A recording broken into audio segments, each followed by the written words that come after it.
When I was finishing up high school and going into college, I was trying to decide what I wanted to study. And at that point in my life, I was like, I want to become a math teacher. Math has always been my favorite subject. And working with kids is something that I love to do. So when I started my college journey, I was on track to become a teacher. And what I was most excited to teach was math, because that was always my favorite and I was connected with it. And so just this spring, I got the chance to sub 3 Friday afternoons in April in different classes. And one of the days I was in a second grade classroom. And the day started a little bit rough. My hallway movement of the kids from lunch to science, they got a little rowdy, not too bad, but you could tell it was a little more than the school was used to. And then at recess, there was an incident that was just an incident. So my day was starting off a little rough, but then it was time for math. So I was like, this is my time. Like, it's time to teach math. And so I had looked over all the curriculum, and we were taking 3-digit numbers and subtracting other 3-digit numbers from them. And so I put 4 demonstration problems on the board. And then the class had already been learning it. And so I was like, hey, let's go for this first one. And so you take one column and you subtract it, and then you get your answer. But every once in a while, you have to borrow from the column next to it, the hundreds column or the tens column or whatever. And they call that ungrouping now. I learned that day, but it's called ungrouping.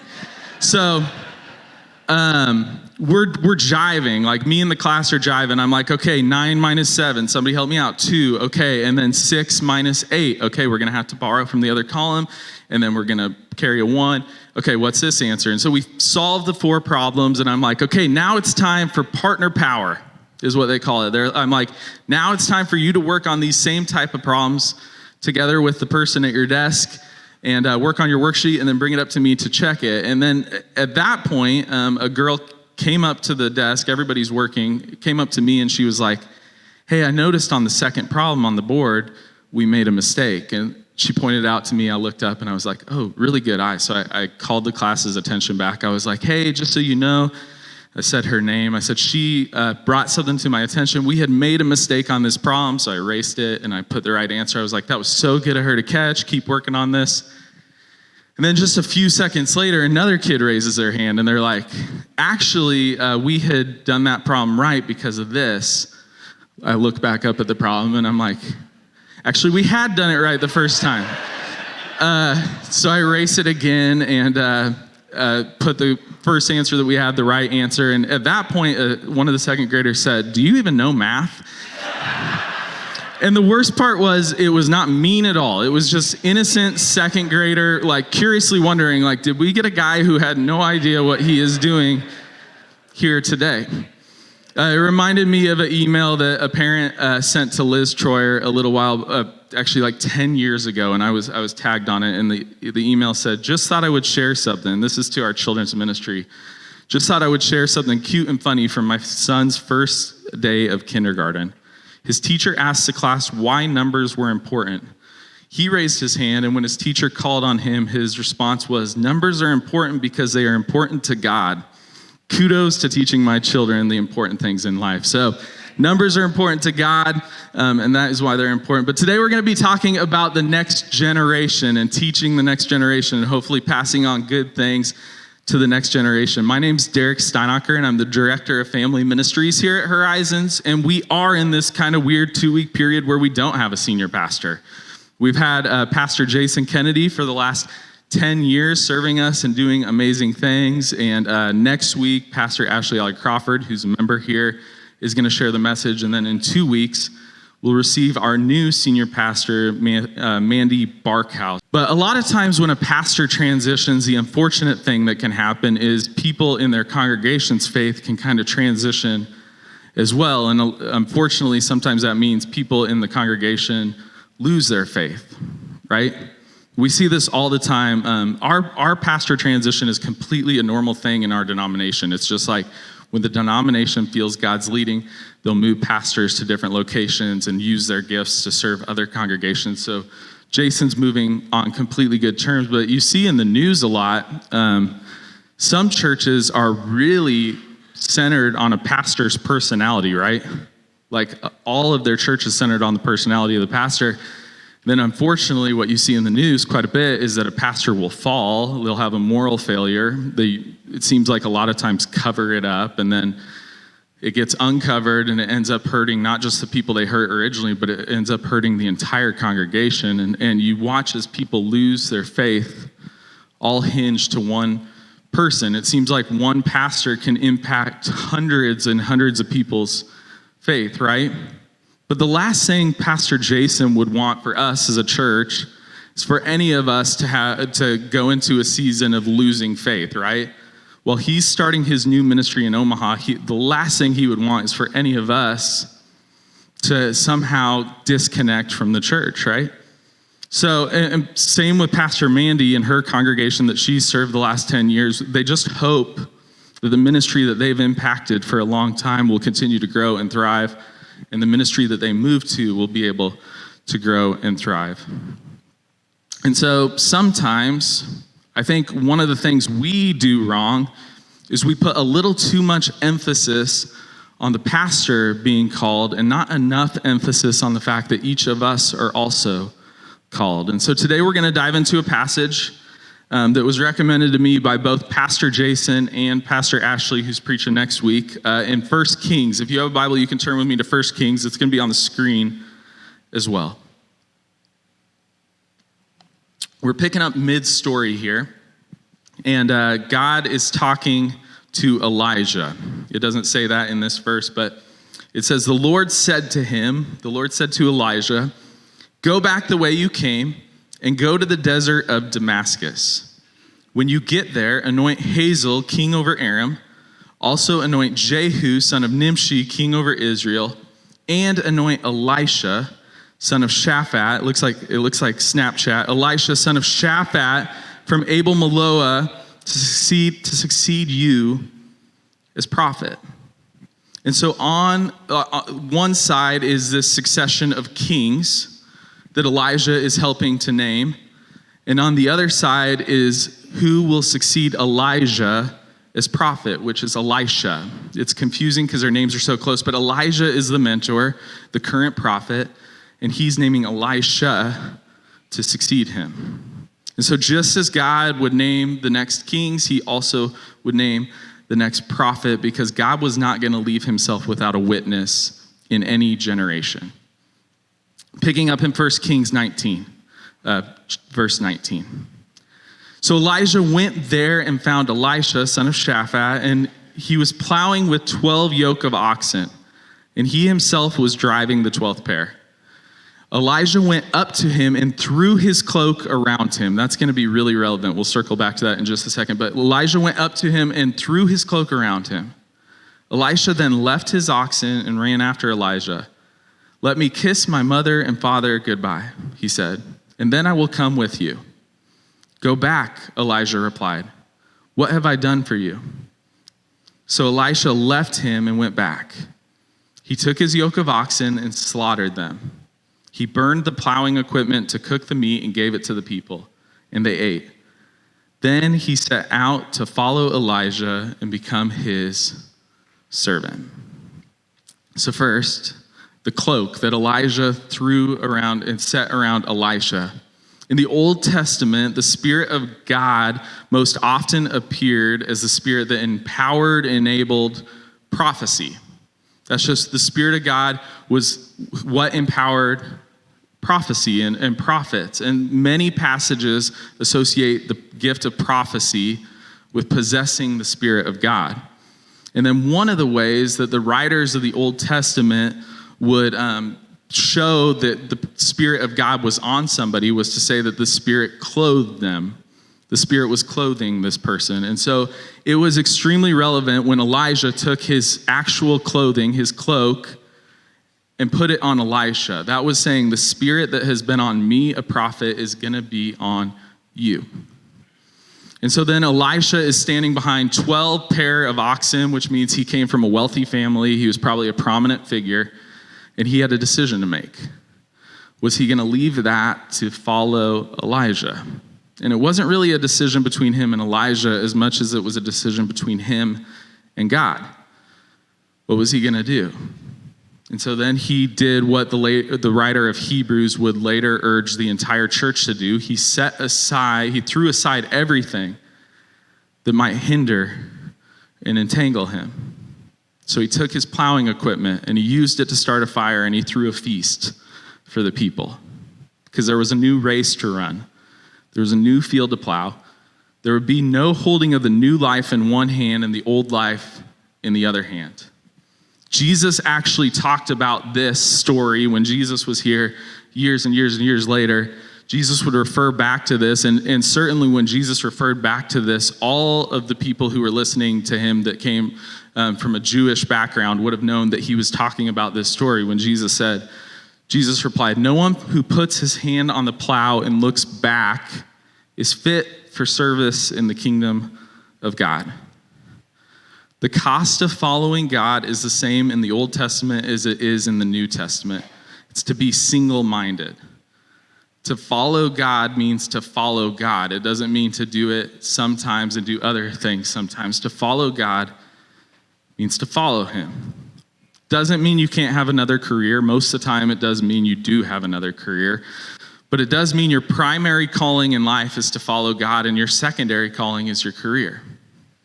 And so in your secondary calling, whatever your career may be, your primary calling will influence the way that you love people and the way your character impacts how you interact. I'm going to pick up the story in 2 Kings 2. We're fast forwarding just a little bit, but it's the same story. 2 Kings 2:1. When the Lord was about to take Elijah up to heaven in a whirlwind, which we could just keep reading through that, but that's how Elijah would go up to heaven, is in a whirlwind.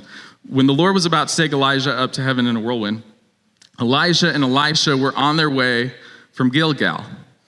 Elijah said to Elisha, "Stay here, the Lord has sent me to Bethel." But Elisha said, "As surely as the Lord lives and as you live, I will not leave you." So they went down to Bethel.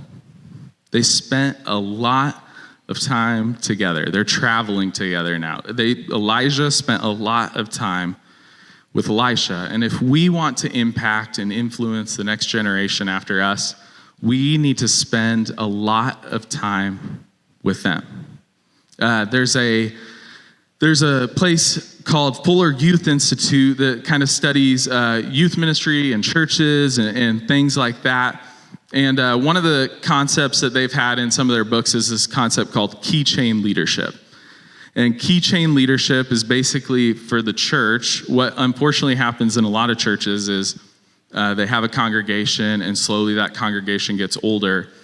And the sad thing is that congregation really doesn't pass their church off to another generation. They just kind of get older and then eventually shut their doors, right?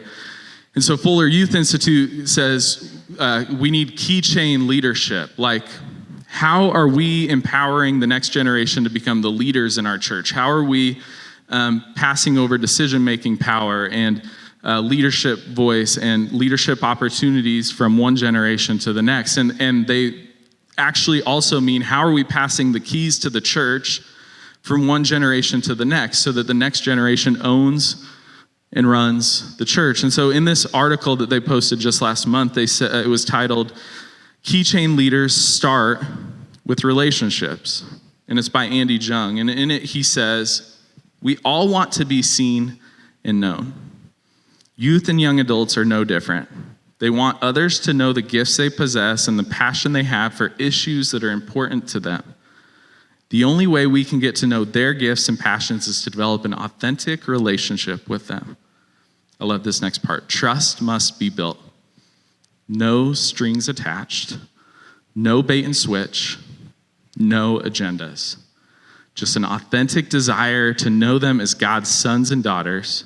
When we get to know young people, we learn about their gifts and passions. Then it's the role of a keychain leader to open doors so that they can use their gifts and passions for God's kingdom."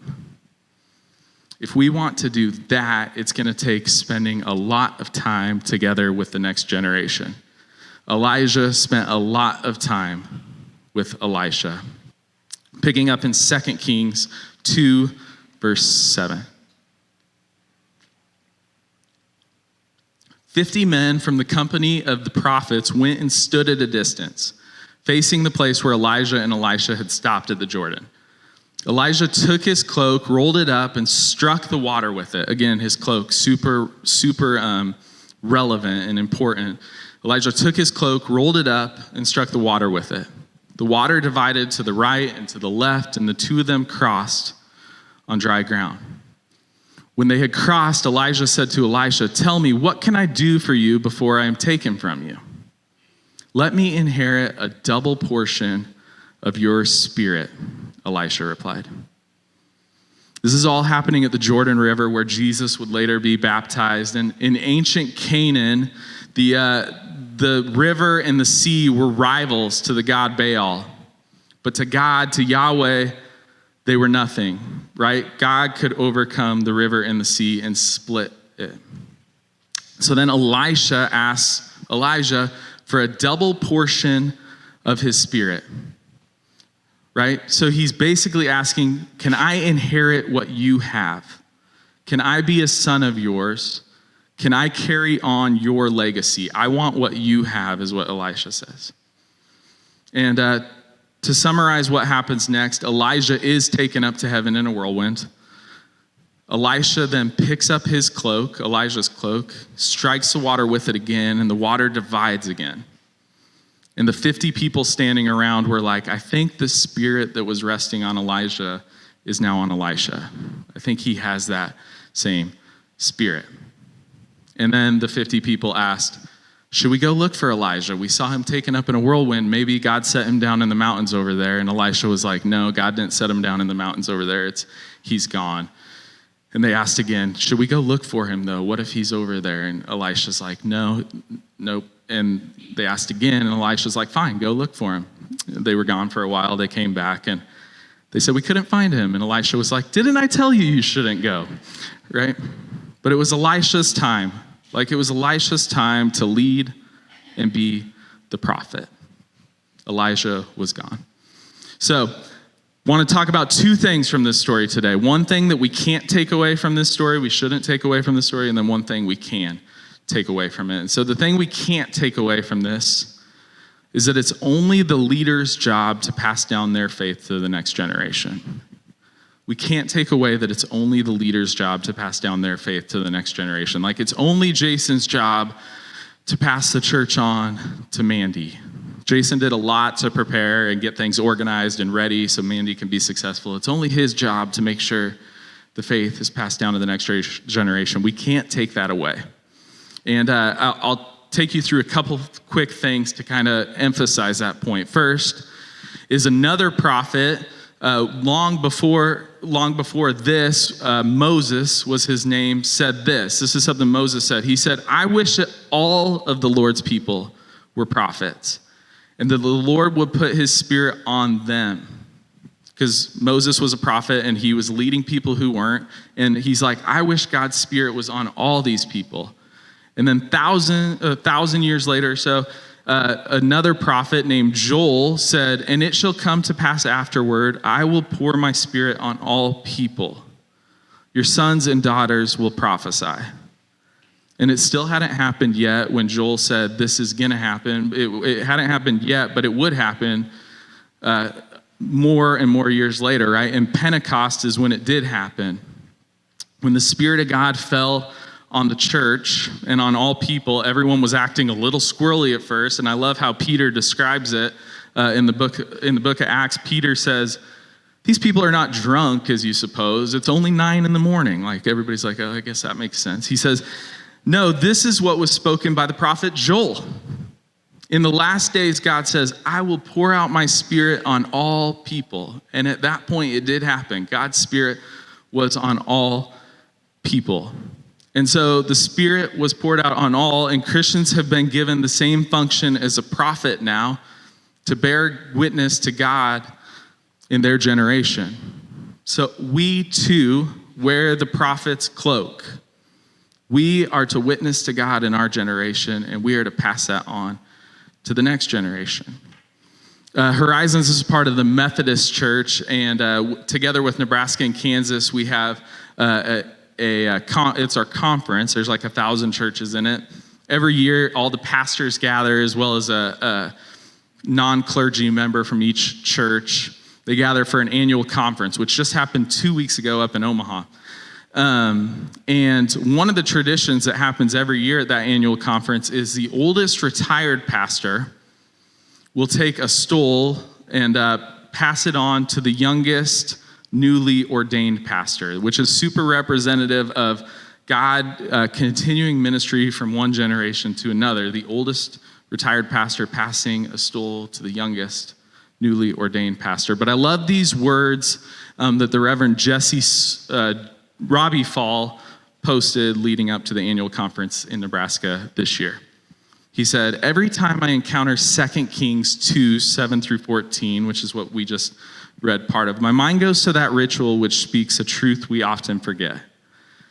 While the conference ritual is about the literal passing of set-aside ministry from one generation to another, it seems to me that it is also about the work of the whole church. Each of us, whether clergy or lay, is responsible for the daily practice of our faith and for the passing of our faith to another generation. Just as Elijah guided Elisha into the work of a prophet of God, each of us knows at least one person we can mentor in faith. We can be mentors and guides to those new to the Christian faith and those farther along in the walk. Then they, in turn, will be mentors and guides to yet another generation. I like how he closes. He says, this is how the faith is perpetuated. Not just through preaching one day a week, but through day-to-day examples of discipleship that we see in the lives of our mentors. Passing the mantle is the work of the church for all of us, not just for clergy. So, it's no longer just prophet to prophet passing down the faith. It's all of us passing down our faith to everyone in the next generation. So what we can't take away from this story is that it's only the leader's job to pass down their faith to the next generation. So what can we take away? I think we can and we should take away a question that we should all ask ourselves. That question is, are you living in a way that the generation after you would want to inherit your faith? Are you living in a way that the generation after you would want to inherit your faith? Just a month or two ago, 1011 News posted on Facebook, and the title of the article was, Americans Are Going to Church Less, Poll Finds. And then the text read, according to a poll from Gallup, membership to houses of worship continued to decline last year and dropped below 50% for the first time in Gallup's 8-decade trend. Right? A lot of times it seems like the next generation is not real interested in our faith. But a reminder that God is always going to give himself a witness in each generation to him. And so I'm encouraged by that blog from Fuller Youth Institute that encouraged all of us to say, if we want to impact the next generation, trust must be built. No strings attached, no bait and switch, no agendas. We just need to have an authentic desire to get to know them as God's sons and daughters. Charles Spurgeon would say it like this. He'd say, the church needs young blood in its veins. Our strength for holding the faith may lie in experienced saints, but our zeal for propagating it must be found in the young. This past March, we went down to Kansas City on the Fusion Retreat, and Trentell and I got the chance to share. And I remember when I was sharing during like a gathering or like a church service that we had with the 5th through 8th graders, I was talking about how I have stresses and worries, and sometimes they impact me during the day, but a lot of times at night when I'm trying to go to bed, like they'll come to mind, and then I'll have a hard time falling asleep because I'm thinking about them. And I was going to keep moving on to my other point, but I remember looking out over the 5th through 8th graders and seeing like way more of them nod than I was expecting. Like, I have that too. And at that moment, I was so thankful for the dozen or so adults who had taken a weekend away from what they were doing to spend time with them, get to know them and build trust with them over that weekend. Or just a week and a half, we were at Youth Front Camp with our 5th through 7th graders, and every night there's a church service. They call it a gathering, and we crammed 240 people in a room a little smaller than this to worship. Horizons brought 20 of the campers, but there's 240 campers there that week, and we sing with a band, and then there's a speaker, and that night the speaker had shared about her insecurities and what she was going through and how Jesus connected with her insecurities.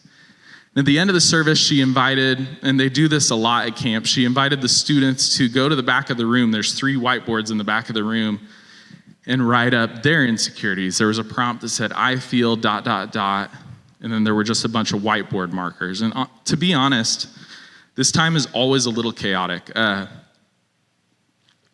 You go from a speaker like this, and you tell a room full of 240 5th through 7th graders to go back and do this activity anytime over the next 2 songs, go back and write something up. And honestly, when the first song starts, all 240 of them cram to the back as fast as they can. And it's like metal folding chairs, and they're clanking around, and you can hardly hear the worship song. And so I'm always like, I wish they wouldn't do this. But as we're leaving this session to go back to discussions that night, one of my friends was at camp that week.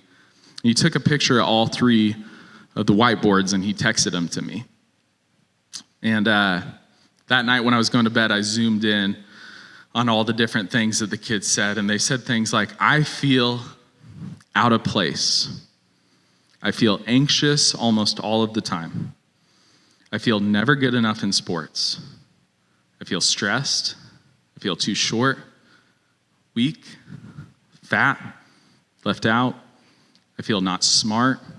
I feel too skinny. I feel alone and ugly. I feel I'm not good enough for this world God created. I feel too smart. I feel like a waste of space, sad and ugly. I feel like no one cares about me and like I'm nothing. I feel left out and scared. I feel not worth it or pretty. I feel unwanted. I feel embarrassed, broken, angry, worried, like I'm not doing anything right. I feel nothing I ever do is good enough for my parents. I feel weird and too crazy and like no one actually likes me. So all the time people will ask me, like, since I work with children and youth ministry here, they'll say, do you need someone to serve children's ministry or youth ministry? Do you need me? And I think most of the time they're asking me, like, do you need me this Sunday? Like, will it be okay if I go on vacation or my family has something? And I'm always like, yeah, no, that's important. Like, you're fine to be gone when you need to be gone. But every once in a while, I wonder if somebody is asking me, like, do kids and youth today need me? And my answer would always be yes. They need someone who's gone through this to walk beside them and say, I've been through that too. And this is how I held on to Jesus. So today, as you came in, you got a card, and if you'd like to be involved in children or youth ministries here, we would love to have you. It's not really about a ratio of having 1 adult to 4 kids. It's about having adults who care about what they're going through. And if serving in children or youth ministry here isn't your thing, I would encourage you to get involved somewhere. Teammates is a great organization. Listening more to your own kids and grandkids, or neighbors, or your friends' kids. Because my guess is someone or multiple someones did this for you. Just last month, we were celebrating Confirmation Sunday here with our 8th graders sharing their faith stories, and it's one of my favorite Sundays here. You hear them get to share how they've grown in their faith. And I remember I was sitting right back here, this side of the room, with our 1st through 4th graders. We brought them in to listen, which was a ton of fun. They're leaning up in their chairs, like peeking up, like, are they gonna dunk them in water, and asking all these questions, curious questions. And we're sitting there and we listened to Taylor's story. And Christy is teaching that day, and she's taught in the 3rd and 4th grade room for a long time. And she leans to me after Taylor's story, and she's like, she's grown so much. Like, there's all these 1st through 4th graders sitting next to us, and Christy can remember when she was one of those kids in that age, and then she hears her say those words in her testimony, and she's like, she's grown so much. But I was thankful that Christy could hear that and be part of that, and that so many people were part of that for Taylor. But you know, my favorite part of the story is that the week before, I was standing back there in the hall, and Noah, who's 2, and Olivia, who's 4, came into the kids' hallway, and they saw Taylor, and they said, "Taylor," ran up, gave her a big hug. Because what Noah and Olivia love about church, one of the things they love about church here is Taylor. That's what they love. So God will be faithful to provide a witness to him in each generation. We know that. Today is a reminder that each of us are called to it. Maybe that takes a little bit of pressure off the pastor transition, right? We don't need to put quite so much pressure on the fact that we have a new pastor coming, because all of us are called to this. All of us have an important role to play. So to close the service today, I'm thankful to Clint Pulver and his team who allow us to play this story. We have a God who understands us. We have a God who loves us and who believes in us. I hope we can be part of telling the next generation about him. Let's pray. God, thank you as I look out over this room for the people who have done this for kids and for youth for years, who have made sacrifices in their family schedule or their personal schedule to impact somebody's lives besides their own. So thankful to be a part of a church like that. And we just want to keep doing that. Just a reminder to us that we're all called to this, that we're all part of this mission that you've given Horizons. I do pray for these coming weeks, God, that we can just make an impact, that we can welcome people through these doors that haven't been here yet, that we can welcome Pastor Mandy in a big way, that we can take some part of our faith, pass it on to the next generation.